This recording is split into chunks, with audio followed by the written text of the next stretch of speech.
Hey, can I put my membership on hold? With the kids being done school for the summer, now my schedule changes and I can't make it to any of the group class times anymore. I'm Chris Cooper. This is Run a Profitable Gym, and the summer slump is coming. That was an email that I actually got at my gym last Thursday, and I'm going to tell you what we did about it today and how we plan to overcome and beat the summer slump so that it doesn't hurt us. First, the summer slump is natural, especially in the northern part of the world.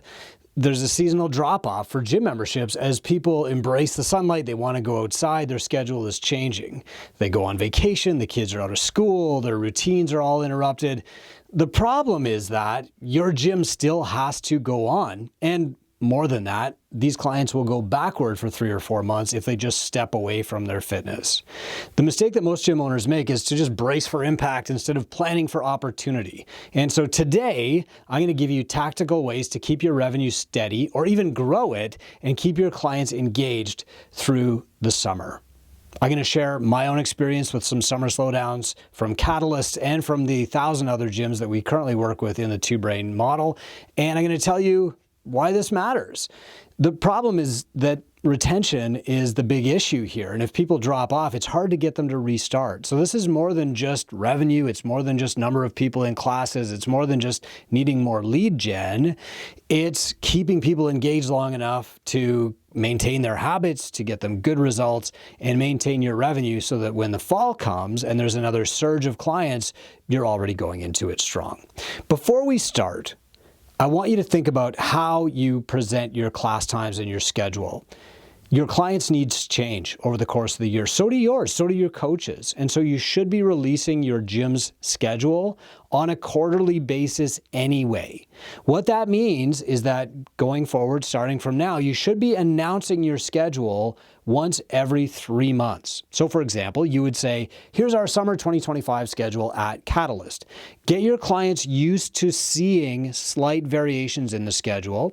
Position it as, we want to accommodate your changing needs over the winter time. You know, maybe you start half an hour later in the winter time if you're up north like I am, because people just can't get out of bed quite as early, or their car might not start. Maybe you start a little bit later in the summertime, or you have fewer classes in the summer, or you do more on the weekends or less on the weekends.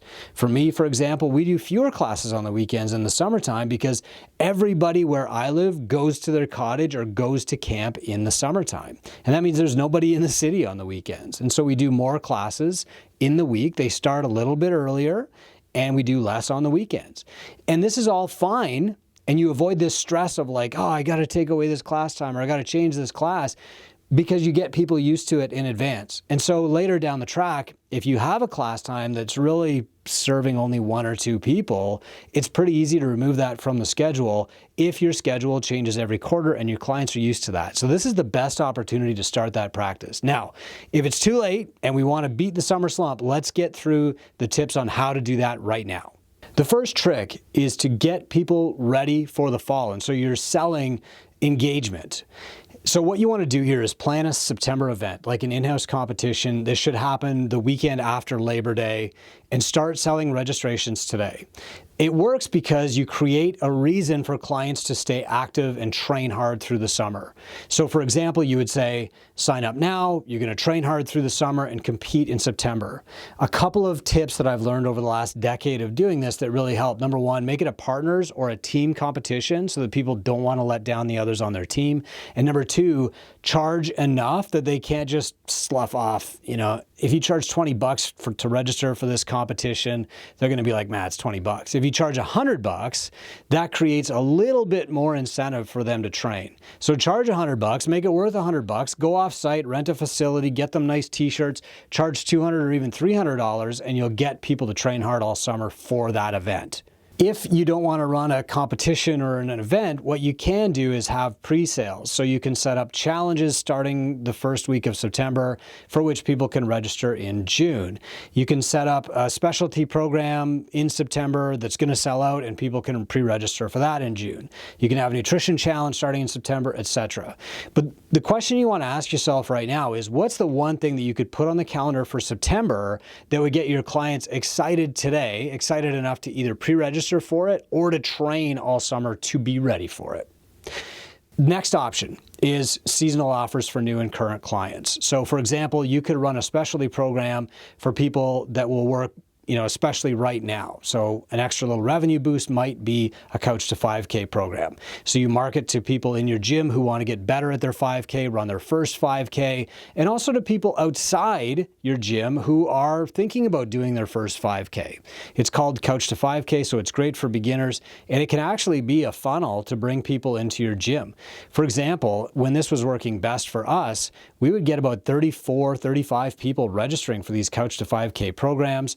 They would meet one a week. It was $99, and the coach would meet with them, run with them as a group, and give them some homework to do on their own. That way, it didn't interfere with our clients coming to their group classes, and beginners could slowly ramp up to it.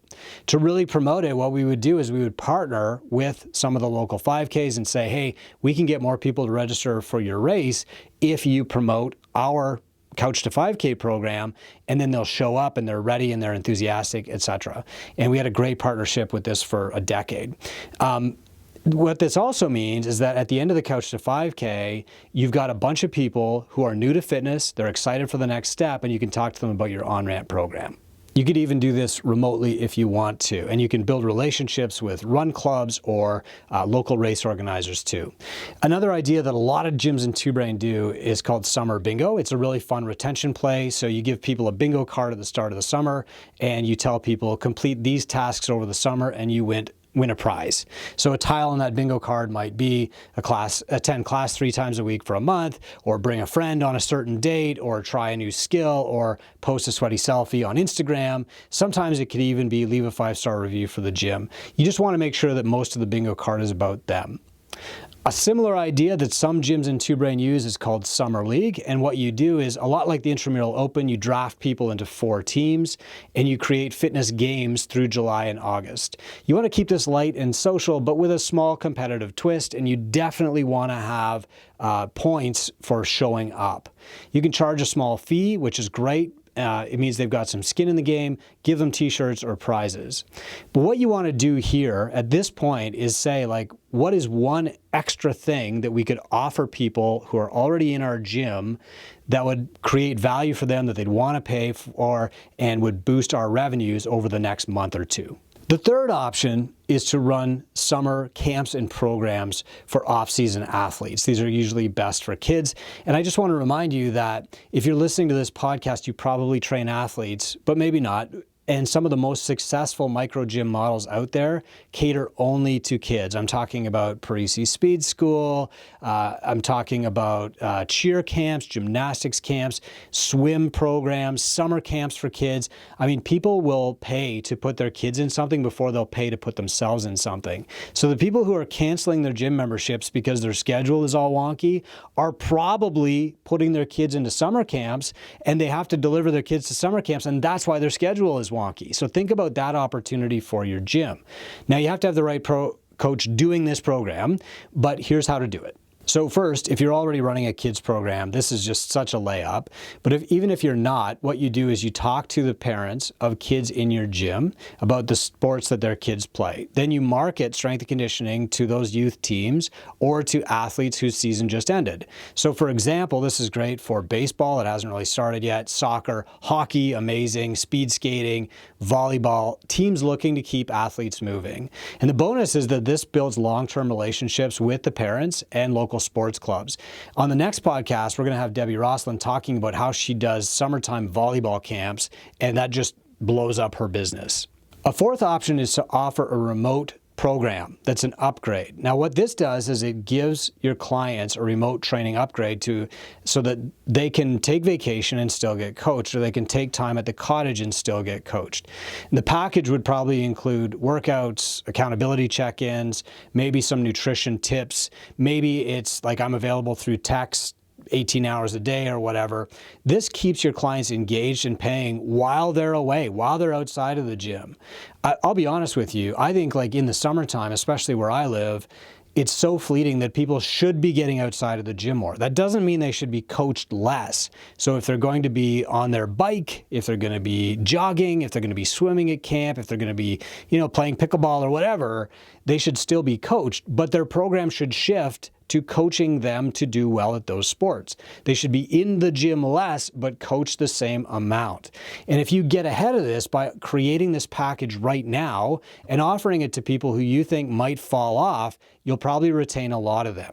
So earlier I shared an email that I got from a client last Thursday at my gym. And the response of the manager, of course, was like, okay, let's put them on, let's cancel them because we don't do holds. And instead I said, no, we have to go upmarket with these people. What they're asking for is not, I want to lose my fitness, cancel my membership. What they're asking for is more flexibility. More flexibility is available in one-on-one training than in our group program. Our group program is lower tier because it works for everybody and it's scheduled and you have to make decisions about your timing. But one-on-one works for other people because the timing is flexible and the accountability is liquid, like it's plastic. I can keep up to you whenever I want to. I can change what I'm doing. And if your gym is running a prescriptive model, this is a very easy change to make. Hey, it's May. Let's bring everybody in for a goal review one at a time, especially the group training clients. What are you going to be doing this summer? Here's the plan. There's no need for them to cancel their membership. You just pivot your coaching service to them a little bit. So you could also offer this for non-clients. And you could just ask yourself right now, who in your local community could use your help staying strong through the summer? And how can you reach them right now this month? Well, if you create a package today, the next step is marketing that package. So think about what the perfect package would be for people who are going to be kind of outside the gym in the summer. Do you want to take them through your on-ramp? Now's the time. Okay. The next option is to give people a summer prescription. So don't just hope that they stay engaged. Don't wait for them to say, I want to cancel, and then present them with an alternative. Give them a plan. So ask them in a goal review, are you going to be staying home? Well, then let's focus on attendance at the gym and a progress plan and maintaining your habits. If they're going away, shift to a remote option or a vacation workout plan. Use your goal reviews heavy right now to keep them focused. Frame this as helping them stay consistent, not trying to sell them more stuff. The key here is that you have to ask yourself, are you asking your clients what their plans are this summer, or are you just waiting for them to see who disappears and crossing your fingers and covering your head and cowering, right? The next option is to create a vacation plan for people who are actually traveling. So for me, a vacation plan usually means they're staying local, but they're going away from the city, they're going away from the gym. If your clients are actually traveling, going on vacation, you can have a different plan. So here's what the different plan is. First, you ask them where they're going. I'm going to Greece. I'm going to Australia. I've never been there before. That's fantastic. I think it's really important for you to keep up your fitness while you're there. Do you agree? Great. Here are some options for you. Number one, I can give you bodyweight workouts so that you're doing stretches while you're in the airport. You're not doing, wind sprints while you're in the airport. You're doing some stretches. When you get there, you're going to need to do a short bodyweight workout in the hotel so that you're not, losing your whole first day to jet lag. Then I'm going to give you a good eating plan that will help you. I'm going to give you some workouts that will maintain your level of fitness. You can do them early before the family gets up and it won't disrupt your plans. On the way home, I'm going to give you some stretches to do in the airport again. I'm going to give you a bodyweight workout to do the morning you arrive home, and then we're going to get you back into the gym from there. How does that sound? Great. An add-on to this option could be that, hey, I want you to look at the location where you're going to be. So you're going to Canada this summer? Wonderful. What's the name of the city? Peterborough, Ontario. Great. Let me find a gym in Peterborough, Ontario. Okay, CrossFit Peterborough. And let me contact the owner of that gym. Tell them you're going to be coming. Do you think that you can come twice or 3 times? Okay, I will pay for it because they're paying you a membership. You can pay that other gym's drop-in fees or whatever, but I want you to be there. Can you commit to doing that? Okay. And if they're like, well, I might commit to doing it once or twice, then great. You contact the owner of that gym. I've got a client coming into town. Can you accommodate them? I will cover the drop-in fee. They can do your program. They can do my program, whatever. You can work that out. We do this quite often with semi-private clients. They're coming north for the summertime. They train with us. The gym follows their program. We do this in the wintertime for clients who are going to Florida. Sweat Factory CrossFit is a great example. If somebody's taking a cruise, they're probably embarking close to Sweat Factory CrossFit, and so our clients go there and we just pay them a membership. You don't have to have a formal agreement with these gyms. You just have to be a caring coach and call ahead and say, can this person drop in and can I pay their drop-in fee? Okay? Look, the summer slump is coming, but it's optional if you plan for it. You can't avoid the summer, but you can avoid the revenue slump. I can remember on my worst period of gym ownership, this would have been August 2008, I was right at the end of the summer slump, which means I had had a membership slowdown for the 2 months before that. I had no money left in the bank. I had a tax payment for my property coming up like in September. I had to pay the rent. I hadn't paid myself in 2 weeks. This was like my lowest point. And I said, no matter what happens, I am not going through August like this again. And right there, in August 2008, I wrote the plan for the next summer because I was desperate, I was starving, I was hungry, and frankly, I just couldn't go through that again. I was at my lowest point. And so the next summer, we already had a plan. We knew that we were going to be offering kids camps, etc. Now, if you're working with Two Brain, you've already got a plan for the summer. And so the stuff that I'm telling you might be a different idea than what you're currently doing, but you're probably not freaking out because you've already got a plan to get through the summer slump. If you're not working with a Two Brain mentor, look, it's pretty close to being too late. You need to take action on this stuff right now. You also need to have a plan. Like, you can't be going through these roller coasters up and down every summer and expect to stay in business too long. You'll just burn out. You deserve to be financially stable and secure, okay? So to sum up, the first thing that you want to do is start announcing your calendar in quarters. Even if it never really changes, it gets people used to that cadence of the calendar might change. Second, you want to offer seasonal programs like a Couch to 5K or a summer league. Third, you can engage off-season athletes, especially kids who want to come in and train and get better for their sport. Fourth, there are some retention tools that you can use like summer bingo and prescriptions for summertime travel.